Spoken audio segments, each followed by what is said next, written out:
presidente defendeu que seja retirado da proposta de reforma da Previdência um item que prevê que deficientes intelectuais com grau leve ou moderado deixem de receber pensão em caso de morte dos pais. Segundo Bolsonaro, o pedido da mudança partiu da primeira-dama, Michele. Abro aspas. Você sabe que os pedidos da primeira-dama geralmente são irrecusáveis e inadiáveis. Já passamos para o Rogério Marinho e tenho certeza que ele vai atender a primeira-dama. O presidente viajou nessa manhã para Goiânia, onde foi recebido pelo governador Ronaldo Caiado. Café com outras autoridades no Palácio das Esmeraldas. Bolsonaro estava acompanhado do ministro de Infraestrutura, Tarcísio Freitas, e do líder do governo, Major Vitor Hugo. Daqui a pouco eu coloco a declaração que ele deu lá em Goiânia, porque aí o assunto já é outro, já é Supremo Tribunal Federal. Vamos falar primeiro dessa parte da primeira-dama, Vera Magalhães. E é sempre essa coisa, o governo lá em casa, né, Silvio? Ei, lá em casa. A primeira-dama pediu e esse pedido é irrecusável. Aí ele passa a mão no telefone e não é a primeira vez que o presidente passa a mão no telefone para fazer pedidos que constrangem os seus auxiliares, porque são colocados como base do eu quero, eu gostaria, a minha mulher gostaria, o meu filho gostaria, meu irmão lá do Vale do Ribeira gostaria. Não pode ser dessa maneira. O Estado brasileiro não é a casa da noca, minha gente. Isso não é liberalismo, isso não é menos Estado. Você que transformar o Estado num puxadinho da sua residência, isso é pior que qualquer governo de esquerda. Pode ser justo o pleito? Pode ser justo, mas e se ele fosse apresentado, por exemplo, por uma emenda do PT? Digamos, o PT resolve apresentar uma emenda à reforma da Previdência, retirando os deficientes que perdem os pais da regra de pensão por morte. O pedido teria a mesma legitimidade aos olhos do presidente ou dos seus auxiliares? Ele poderia ser levado diretamente ao gabinete do Rogério Marinho, sendo que a reforma da Previdência não está mais no gabinete do Rogério Marinho, ela já está sob o escrutínio da Comissão Especial da Reforma da Previdência. É com estes deputados que ela deve ser negociada nesse momento. O próprio Rogério Marinho e o próprio Paulo Guedes já deram inúmeras entrevistas dizendo: agora não é mais conosco, o texto está com o Congresso, é o Congresso que tem de analisá-lo, o Congresso é que tem de definir as coisas no Estado, as coisas na República, as coisas na União não podem ser tratadas com base em personalismos, porque aí você está querendo criar o presidente messiânico e a primeira-dama, que é uma espécie de Evita dos trópicos.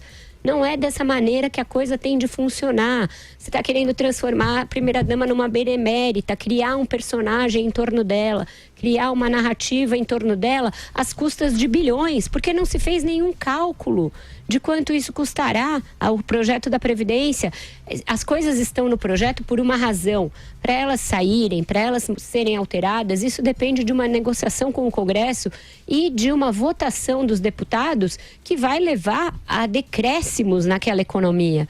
E como o presidente parece já não botar a mínima fé na economia de R$1 trilhão, a ponto de, na entrevista com o Danilo Gentili, ter dado uma risada irônica quando ele falou a respeito da cifra de R$1 trilhão, ele vai tirando as coisas de dentro do projeto ao seu bel prazer, porque ele acha a idade excessiva, porque a primeira-dama pediu. Não é assim que se faz. Isso não é reforma da Previdência, isso não é um modo aceitável e nem republicano de se negociar uma reforma tão importante que mexe com a vida de todo mundo. Não pode ser tratado de forma setorializada, paternalista, familiar. Não são características boas para uma negociação republicana. Vai daí, Andreasa. Vamos lá. O pleito me parece justo. Acho um debate importante. E sou simpático ao pleito. Também acho, conversei com algumas pessoas da área econômica, que o impacto projetado por essa supressão do texto seria pequeno, não seria relevante. Dito isso, é matéria que não se trata de maneira personalista, né? Não se leva para dentro de casa essa discussão. É uma discussão que tem que ser feita de forma impessoal, formal, entre poderes da República, porque é legítimo que o governo que apresentou o texto, portanto chancelou o texto, queira eventualmente modificá-lo e que aceite modificá-lo. É do jogo, o parlamento o modificará também. Mas desse jeito, mitificando também a primeira-dama, como muito bem apontou Vera Magalhães, é ruim, né? Deprecia a linguagem política, que mais do que nunca merece ser qualificada. Alexandre Borges. Eu queria lembrar uma fala do ministro Paulo Guedes em abril, quando ele estava nos Estados Unidos, especificamente em Washington, quando foi perguntado sobre como ele sentia que o presidente lidava com a reforma da Previdência, e o ministro Paulo Guedes disse o seguinte: Bolsonaro não está apaixonado pela reforma da Previdência. E depois disse que ele estava sendo convencido por causa do equilíbrio das contas públicas.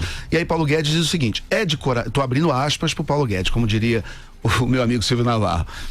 Aspas, é de coração? Ele, Bolsonaro, está apaixonado pela reforma? Claro que não. Então, ele tem uma história como deputado em que ele não era um apoiador de reformas da Previdência. Ele, como presidente, dito há um mês pelo seu ministro da Economia, pelo Paulo Guedes, que ele não era apaixonado pela reforma da Previdência e que a reforma da Previdência não é de coração, que ele estaria sendo convencido. Então, esse tipo de declaração é complicada por quê? Porque, de novo, parece que ele chama de volta a negociação da reforma. E a reforma já está, como bem dito aqui, pela Vera, pelo Carlos, Andreasa, ela já está no Congresso, ela já está em debate na comissão especial. Já saiu desse estágio.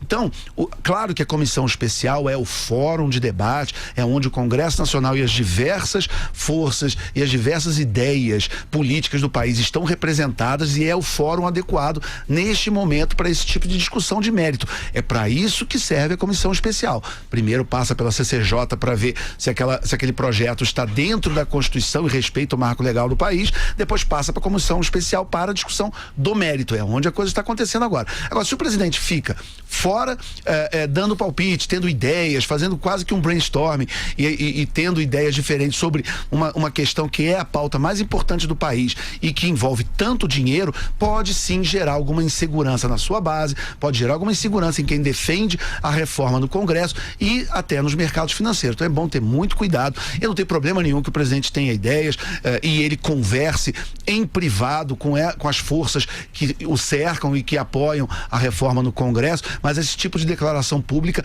gera um tipo de calor e de instabilidade que não é bom.